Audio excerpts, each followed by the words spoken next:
Well, hi guys. This next section is going to be on jazz notation. And this is a real important part of looking at how figured bass is modified in the 20th century to create the kind of chord symbols that all of us are used to seeing in lead sheets and in other sorts of things. So what's real important for us to do is to look at what is this jazz notation? Well, it uses the Latin alphabet and the Arabic numerals that we're familiar with that correspond to figured bass notation. So for instance, in this first example, you'll notice that I've got the diatonic seventh chords in piano style, 4-part piano style. And you can see it's a 1, 7, 2, 7, 3, 7, and so forth. Well, you'll notice that on the right side, with the jazz chord symbol notation of all those diatonic seventh chords, that the sevenths remain the same. However, the notation is slightly different. And the neat thing about the new jazz notation is that C major 7 has actually major right after the capital letter. Minor 7 gives you the minor sound, and so on. So you can kind of see that. When you get to the diminished seventh chord, the new notation for this, and this is the industry standard now, is to call it a minor 7 with a flatted fifth. And that really helps with the idea of voice leading, which of course is what this is all about ultimately. So there are some conventions that are they're pretty industry standard and the same around the world now for jazz notation. So capital letters indicate the name of the triad that the chord is built off of. So if the melody note, like in that example up there, is C sharp, the A indicates a major triad. An A major triad would be played simultaneously with that melody note. Similarly, you'll look below that and it says A minor triad. So AM stands for A minor. And you notice the melody note in this case is in E, which would be the fifth of that triad. So that's consistent throughout, which is one of the nice things about that. Well, the other thing is that we have chord extensions. Now the extensions are sometimes they're called tall chords, and they're indicated with the numbers 7, 9, 11, 13. So you'll notice that A7 would fit over the melody note. So would A9, A9 sharp 11, A9 or A13. And there's something really important about this. If you see an A9 chord, it implies that the seventh is present. So you can see in that middle example on the right side of the screen, right here, that that A9 chord still has the G, which is the seventh of the chord. So that ninth is, once again, implies the seventh. This is true for all of the tall extension chords. So you see the A9 with the sharp 11. Notice the sharp 11 is also there with the ninth, with the seventh, etc. And the interesting thing about the 11 chord is that it's usually sharped. The 11th is sharped because if it weren't sharp, that would be a D natural, and the D natural would be very dissonant against that C sharp. The D sharp is not as dissonant against that. So this is the typical convention for an 11 chord, is to have it sharp. Then look at the 13th chord. It's got all those notes present. In fact, it's almost every note of the major scale in A. And frequently, to make it sound really good, you eliminate the fifth, and that lowers the dissonance of the sound. And it's just a really nice sounding tall chord. Then we have suspensions. And suspensions, you probably will have seen this before. You can see like here a C sus4, suspension of the 4. That's what it looks like. Now it's unresolved. It's usually kind of like a little, the end of a dominant to tonic motion. But frequently now, the suspended chord is used on its own and is unresolved. It can move to another chord. And this comes from guitar playing. And a lot of pop tunes will use suspended chords just to give us a really nice sense of the perfect fourths on each side of that center of the chord. You see the C to the F and then the G to the C. And it's really a cool sounding chord just by itself without having resolution. Well, half diminished seventh chords are now considered, as I mentioned earlier, minor 7 chords with flatted fifths. And here's what one looks like. This is C minor 7, flat 5. And so it's a half diminished chord. It's the diatonic one. And what's really interesting about this would be the one in D flat. It's built off the 7th scale degree, but you can use it just as an altered chromatic voice leading chord. Hence the use of that flat 5. So if this had a C7 in front of it with a B flat, G natural, and an E natural, and then a C, you could take that, voice lead it to the C minor 7 flat 5 and come back again. And that's that real cool half-step barbershop kind of sound that's very typical. And then you'll see the fully diminished triads are noted below. And they have 2 different ways of being notated. They can use the superscript 0 for diminished, or C dim, D-I-M, for diminished. And then you'll notice here that this is C diminished 7th. That's a fully diminished chord with the B double flat. But generally speaking, in jazz notation, we avoid the double flat and replace it with its enharmonic equivalent. So in this case, you see how it's spelled with an A. So there's your C diminished 7th chord. Now, altered notes are very common. And so there's 2 ways of notating the augmented chord, for instance. So you see the augmented chord up in this particular example. It's C aug. Now that's kind of an older way of doing it. Today, we usually will have it as C plus 5 or sharp 5. But this is probably the most common notation for an augmented chord. And then the flatted fifth, which is very common, you'd have a C7 with a flat 5. So that is an E natural in it. It's a beautiful sounding chord. Try it out on the piano. And then it's also notated as C7 minus 5. So the alterations are sometimes with a sharper flat, sometimes with a plus or minus sign. Excuse me. And sometimes it's spelled out. Now there's a term that is become very common in the latter part of the 20th century and we use today, and you'll see this in a lot of jazz lead sheets. It's the term alt, A-L-T, and it refers to altered notes in the chord itself. So if it's just a 7th chord with a C, let's say C alt, it means change the 5th. That means up or down. You can sharp or flatten it. And then C alt with a 9th usually implies that the 7th would have been present, but then it's a C flatted 9th. It could be a flatted 9th and a sharp 5 at the same time. So you can see how this whole thing's starting to work. We're taking the basic triad, we're making 7 and 9, 11 and 13 chords, extended chords, and then altering the pitches on the inside to add flavor. And that chromatic voice leading then that comes from it is really cool. And frequently composers will have the melody note be on one of the altered pitches. And that just makes the piece sound really brilliant. Duke Ellington was absolutely fantastic at doing that. And then finally, we can have altered 9ths, 11ths, and 13th chords. So when you pull this slide back up, check it out and play them on the piano. Try it out. They're just wonderful sounds. And you'll notice the omitted fifths.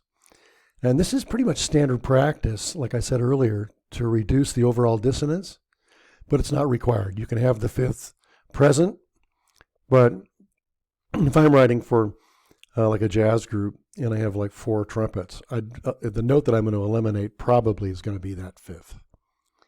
And you'll notice that the C9 with the sharp 5 and the sharp 11 fits the whole tone scale. So these are really cool chords. The major triad on top of a dominant 7th chord, that's a C13 sharp 11. So it's D major triad on top of a C dominant chord.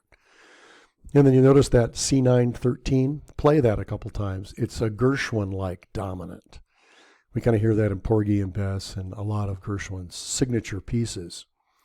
And it's kind of a signature sound for him is to use that flatted 13th.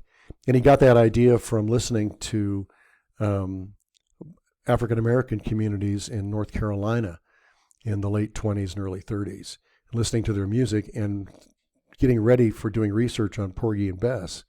He imitated that with classical harmonies that were altered.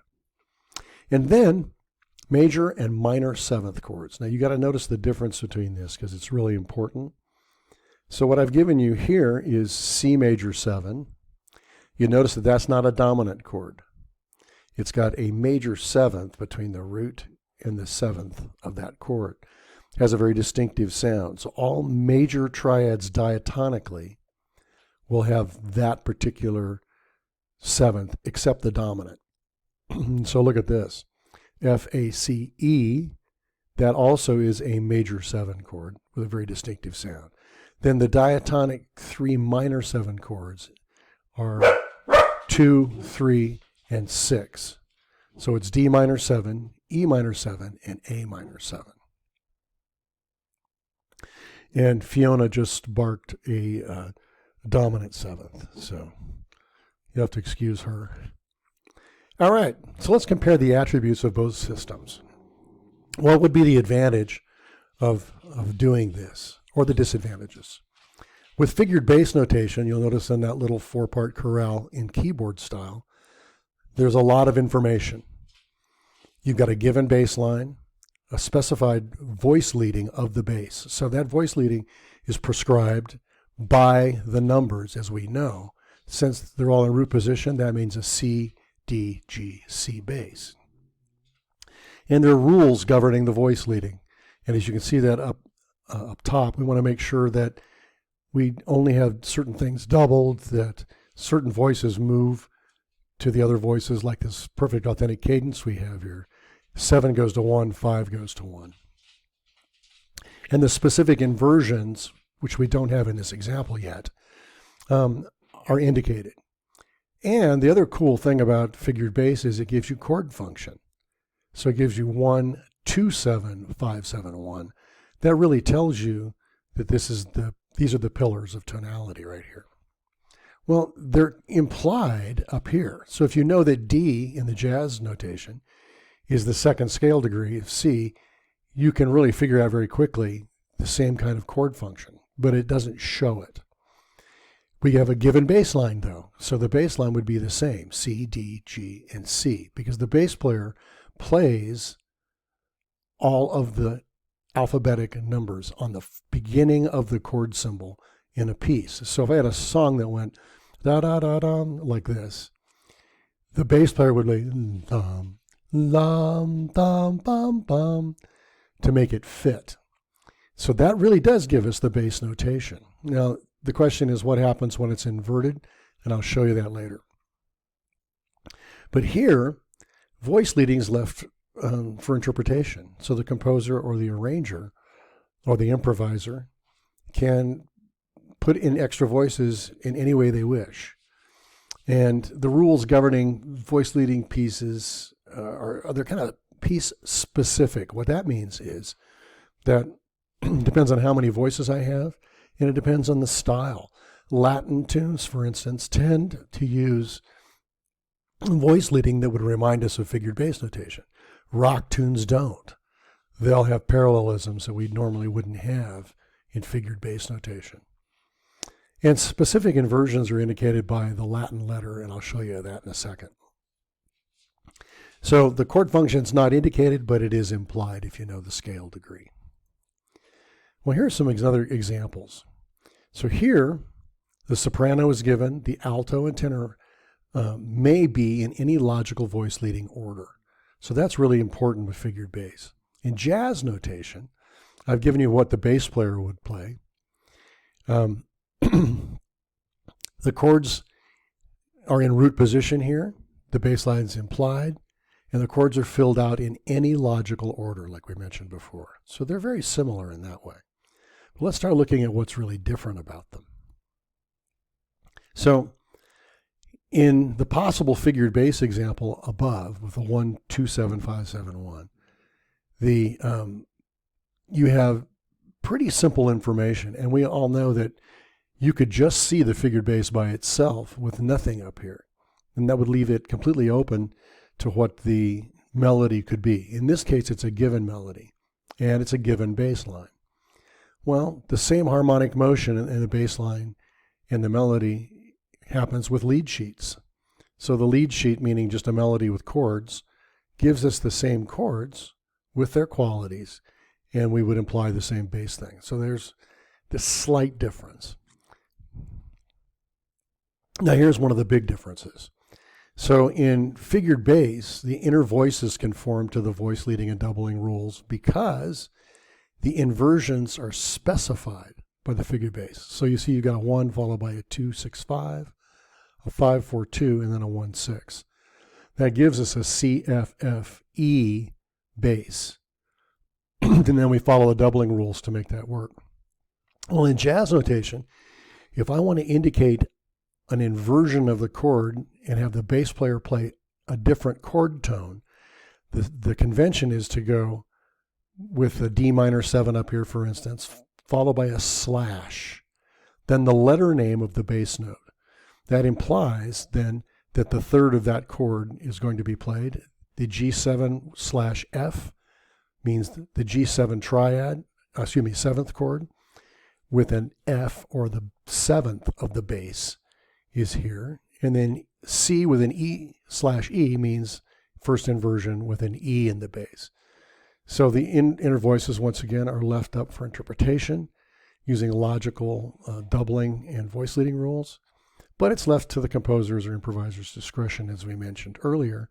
And that's how you can tell, if you're looking at a jazz chart, if the chord is in inversion. Now, you as an arranger, you can do that however you wish. Then finally, figure bass symbology labels non-harmonic tones, passing tones, neighbor tones, suspensions, etc.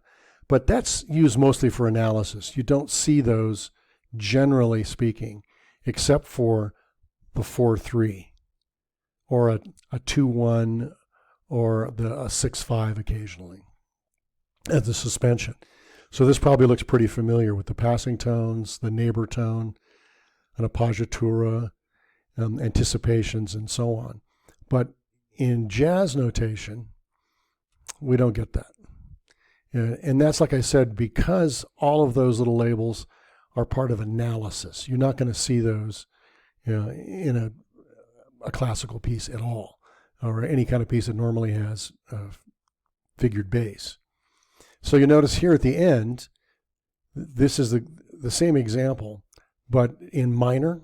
So it goes one chord followed by the 2 diminished 6/5 chord, followed by a 5/4/2, then a 4/3 suspension, and a 1/6. Well, the jazz equivalent would be C minor 7 flat 5 with a /F bass, G7 with an F bass with a natural, and then C. The sus would not be written in here unless you put in between these two chords a C sus4 chord right here, or a C sus4 notation. But it's pretty rare to see that. Okay, here's your first assignment.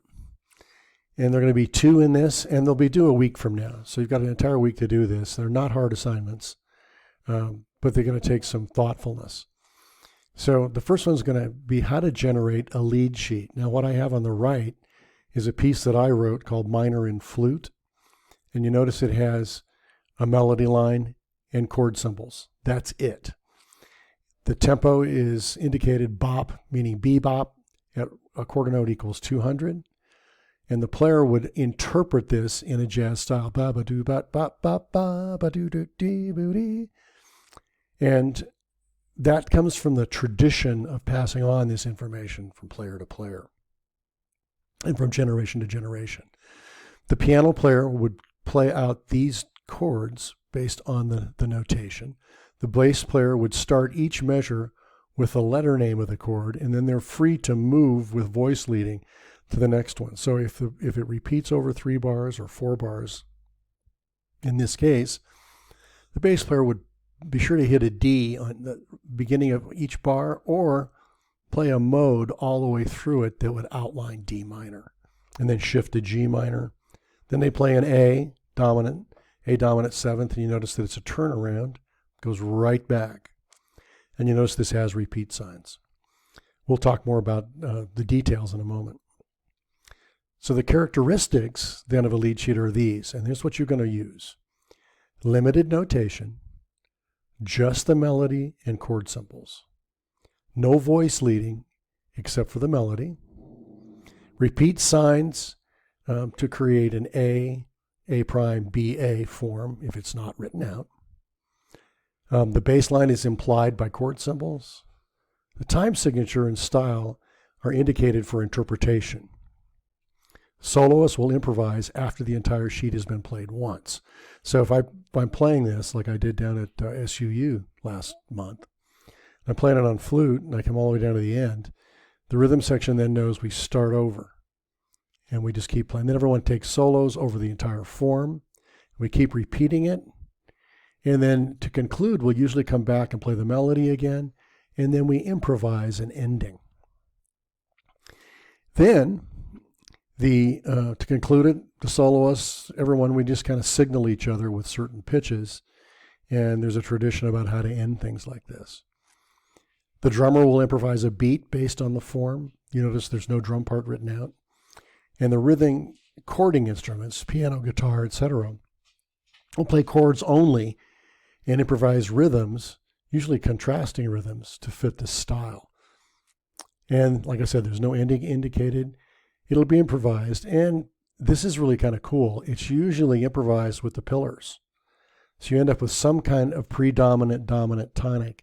Everybody hears that, and then they end together. It's really kind of cool. So you're going to create a lead sheet from the piece on the right, and that looks familiar. This little this little Mozart piece. So what you're going to do is you'll see a full-size copy in Canvas that you can download and use. And what you'll do is you'll take that melody,